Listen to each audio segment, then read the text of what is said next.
Hello viewers, কেমন আছেন সবাই? আজকের ভিডিওতে আমি দেখাবো কিভাবে বাংলাদেশ ব্যাংকের অ্যাডমিট কার্ড ডাউনলোড দেবেন। তো আমার নাম দেবুমাধু, আপনারা দেখতেছেন Dmtechnic। তো চলুন শুরু করা যাক।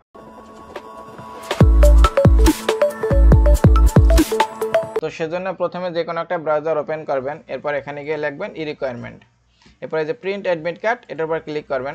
এখানে যাওয়ার পর কিন্তু আপনারা দেখতে পাবেন যে এখন কি কি অ্যাডমিট কার্ড ডাউনলোড হচ্ছে এবং এই যে তারিখ দেওয়া আছে এই তারিখের ভিতরে কিন্তু আপনার অ্যাডমিট কার্ডগুলো ডাউনলোড দিতে হবে। এরপর আবার এখানে দেখেন দেওয়া আছে যে ট্র্যাকিং নাম্বার স্টার্ট উইথ, মানে এই নাম্বার দিয়ে যে ট্র্যাকিং নাম্বারগুলো শুরু হয়েছে সেই অ্যাডমিট কার্ডগুলোই শুধু এখন মাত্র ডাউনলোড হবে।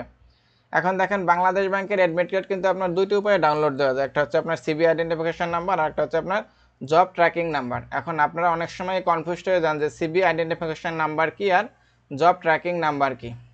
তো সিবি আইডেন্টিফিকেশন নাম্বার হচ্ছে আপনার প্রথম যখন একেবারে প্রথম কোনো বাংলাদেশ ব্যাংকের কোনো ব্যাংকে আবেদন করেন তখন তো আপনার ফর্ম ফিল আপ করেন, তখন যে নাম্বারটা থাকে সিবি আইডেন্টিফিকেশন নাম্বার ওইটাই কিন্তু সিবি আইডেন্টিফিকেশন নাম্বার, এটা কিন্তু একটাই হবে সব সময়।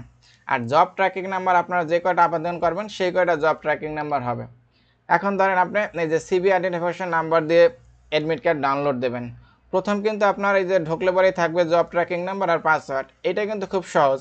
এখন এখানে জব ট্র্যাকিং নাম্বার আর পাসওয়ার্ড দিলে হয়ে গেল। আর যদি আপনারা সিবি আইডেন্টিফিকেশন নাম্বার দিয়ে ডাউনলোড দিতে চান তাহলে এখানে প্রথমে ক্লিক হেয়ার দেবেন, এরপর আপনার এখান থেকে কোন পোস্টে অ্যাডমিট কার্ডটা ডাউনলোড দেবেন সেটা ধরেন এখান থেকে সিলেক্ট করবেন, এরপর আপনার সিবি আইডেন্টিফিকেশন নাম্বার দেবেন আর পাসওয়ার্ড দেবেন, এরপর প্রিন্ট পিডিএফ, তাহলে অ্যাডমিট কার্ডটা চলে আসবে। আর এখানে আপনারা যে আবার যদি জব ট্র্যাকিং নাম্বার দিয়ে দিতে চান তাহলে যে প্রথমে এখানে কি করবেন, জব ট্র্যাকিং নাম্বার দেবেন, এরপর পাসওয়ার্ড দেবেন। এখন এগুলা কোথায় পাবেন দেখেন, আপনাদের যে অ্যাপ্লিক্যান্ট কপি এটা নিচের দিকে যাবেন, তাহলে এই যে বড় যেটা এই যে প্রথম যেটা আছে এইটা হচ্ছে আপনার এই যে আপনার জব ট্র্যাকিং নাম্বার, আর এর চেয়ে ছোটো যেটা যে এটা হচ্ছে আপনার সিবি আইডেন্টিফিকেশন নাম্বার। তো ধরেন আপনার এই যে জব ট্র্যাকিং নাম্বার এটা এখান থেকে কপি করবেন, দেন এখানে পেস্ট করবেন, এরপর আপনার এখান থেকে পাসওয়ার্ডটা দিয়ে দেবেন, এরপর আপনার এখানে যে প্রিন্ট পিডিএফ এটার উপর ক্লিক করবেন, তাহলে কিন্তু আপনার অ্যাডমিট কার্ডটা চলে আসবে। এখন এটা ডাউনলোড করার জন্য এখানে ক্লিক করবেন, দেন সেভে ক্লিক করবেন, তাহলে আপনার কম্পিউটারে সেভ হয়ে যাবে। তো এই ছিল আমার ভিডিও, এটা বুঝতে যদি আপনাদের কোনো সমস্যা হয় তাহলে অবশ্যই কমেন্ট করবেন, আমি রিপ্লাই দেবো।